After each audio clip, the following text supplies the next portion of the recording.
4, 3, 2, 1. Cue music.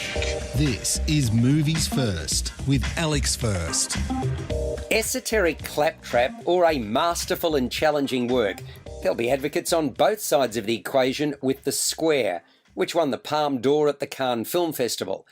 It's slow-moving and tortuously long.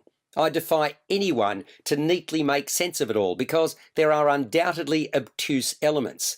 Underpinning it is the meaning of art and caring for each other and humanity without a sense of entitlement.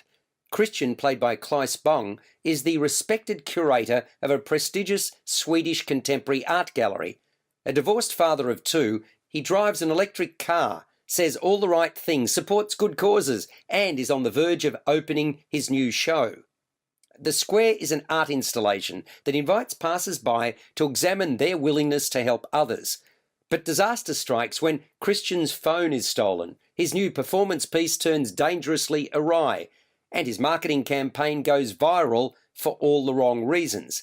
As Christian desperately tries to hold on to his own ego while his comfortable life spirals out of control, his good intentions are increasingly abandoned. The film's title, The Square, is taken from the name of the film's writer and director's project that was first exhibited in autumn 2014 at a museum in Sweden's south. It exemplified the ideal of consensus that should govern society as a whole for the greater good and became a permanent installation. You're listening to Movies First. For more, like us on Facebook and follow us on Twitter.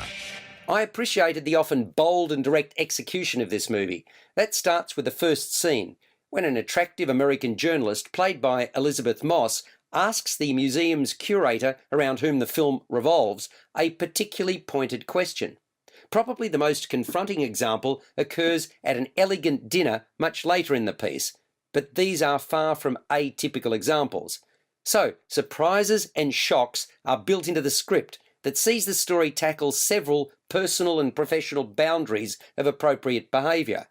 The key character is clearly caught off guard repeatedly, and the safety of his carefully ordered world is invaded.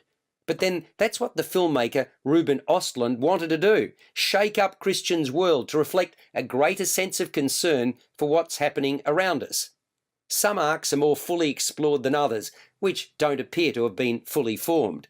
If you're looking for a conventional narrative, look elsewhere. On the other hand, if you're wanting to give your mind a workout, this has the ingredients that may well excite you. The Square scores a 6.5 to 7 out of 10. You've been listening to Movies First with Alex First.